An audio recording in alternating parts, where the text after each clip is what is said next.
ہر بندے کی اگر میں دیکھوں ہمارے آفس میں بھی یہاں پہ سب کی توند نکلی ہوئی ہے. یہ ابھی جب میں دفتر میں انٹر ہو رہا تھا آپ کے اسٹوڈیو میں تو 2 بچے جن کو پہلے سے جانتا ہوں تو ان کو پہلے آتے میں نے مذاق کیا ہے کہ تم لوگوں نے کیا پیٹ نکالے ہوئے. تو ایک چیز یاد رکھی کہ مردوں میں اگر ویسٹ یعنی ناف کے اوپر پیٹ کا سائز 35 سے زیادہ ہے اور خواتین میں 31 سے زیادہ ہے تو اسٹریٹ اوے ہم میڈیکل میں کہتے ہیں کہ موٹاپے کا شکار ہے. جتنا موٹاپا زیادہ ہوگا اتنا لیور کے ڈیمیج ہونے کے انوالومنٹ کے چانسز زیادہ ہے. سٹارٹ پہ ایک چیز آپ نوٹ کریں کہ آج کل کئی بندے اپنا الٹراساؤنڈ اٹھائے پھرتے ہیں کہ جی مجھے فیٹی لیور ہو گیا ہے, یا اپنا لیور ٹیسٹ کرواتے ہیں تو جس میں ان کے لیور ٹیسٹ معمولی سے زیادہ ہوئے ہیں, ہوتے تو معمولی سے زیادہ ہیں لیکن انڈیکیشن ہوتی ہے کہ یہ غلط سائڈ پہ اب جانے کے ان کا راستہ ہے. تو اس کو ہم کہتے ہیں روڈ ٹورڈز میٹابیسٹی. میٹابیسٹی کا مطلب ہے کہ میٹابولک فیکٹرز ریلیٹڈ موٹاپا. اب میٹابولک فیکٹرز میں کیا کیا چیز آتی ہے؟ آپ کا بلڈ پریشر آ جاتا ہے, آپ کی یورک ایسڈ آ جاتا ہے, آپ کے ڈائبٹیز آ جاتی ہے. اور اس وقت اگر میں تناسب دیکھوں تو 57% آف آ وومن یعنی 57% ہم لوگوں کی خواتین جن کی عمر 35 سال سے زیادہ ہے وہ WHO کے اسٹینڈرڈ کے حساب سے موٹی ہیں, اور ان میں سے ایٹ لیسٹ 27% جو کہ سگنیفیکنٹ موٹاپا ہے. سگنیفیکنٹ موٹاپے کا ہم ہمیشہ اس کو کہتے ہیں جب BMI آپ کا 35 سے اوپر ہو. اب آپ مارکیٹ میں جا کے دیکھیں, آپ کسی گاؤں میں جا کے دیکھیں, کسی فنکشن میں جا کے دیکھیں تو کتنی خواتین کا تناسب ہے جن کا پیٹ آگے کو نکلا ہوا ہے. اب باقی سے ان کا دبلا پتلا ہوتا ہے لیکن پیٹ آگے کو نکلا ہوتا ہے, ان میں ایکسرسائز نہیں ہے, اور یہ ہے موٹاپا جو کہ جگر کی تکلیف کا باعث بنتا ہے. مردوں میں اسی طرح اگر پیٹ پاٹ بیلی بنی ہے, باہر کو پیٹ بلجنگ ہے, تو جتنا پیٹ آگے کو نکلا ہوگا اتنا ان میں لیور کے بیماری ہونے کے چانسز زیادہ ہیں. تو یہ کمبینیشن ہے سارا, اس کو میڈیکل کی اصطلاح میں کہتے ہیں میٹابیسٹی.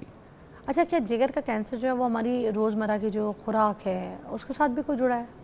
ڈائریکٹلی نہیں, کوئی اتنا اس کے ساتھ کوئی ڈائریکٹ تعلق نہیں ہے.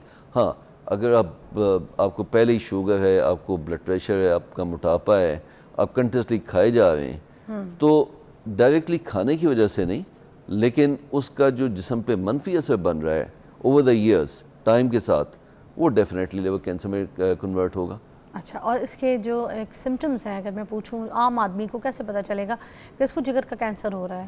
دیکھیں یہ وہ چیز ہے کہ جس کے متعلق کینسر بے شک کسی ٹائپ کا بھی ہو اس کی علامات بہت ہی غیر واضح ہوتی ہیں کیونکہ اتنا سلولی آہستہ آہستہ چل رہا ہوتا ہے.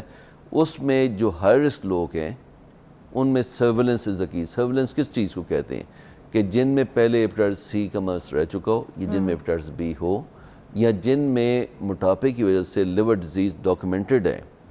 Depending upon the severity of the liver disease, جتنا ان کی لیور ڈیزیز شدید ہے اس کے حساب سے ہمیں 3 سے 6 مہینے کے بعد ان کے ٹیسٹ باقاعدگی ساتھ کروانے اور کسی اسٹیبلشڈ لیور اسپیشلسٹ کو باقاعدگی ساتھ دکھاتے رہنا. اب وہ کون سے ٹیسٹ ہیں؟ سمپل ٹیسٹ ہیں, اسکریننگ ٹیسٹ ہیں, بہت سمپل ٹیسٹ ہے, ہر جگہ پہ اویلیبل ہیں, لیکن آپریٹر ڈپینڈ الٹراساؤنڈ بہت سمپل سی چیز ہے. کون سا قصبہ یا کون سا شہر ہے جہاں پہ الٹراساؤنڈ اویلیبل نہیں ہے؟ ہر جگہ پہ اچھے سونالوجسٹ اویلیبل ہیں, لیکن جائیں اس کے پاس جو کہ پراپرلی کوالیفائڈ ہو. بلڈ ٹیسٹ سمپل ایک ٹیسٹ ہے الفا فیٹوپروٹین, آپ نے ہر 3 سے 6 مہینے کے بعد کروانا. ڈپینڈ کرتا ہے کہ آپ کی لیور کی ڈیزیز کی سیویرٹی کتنی ہے.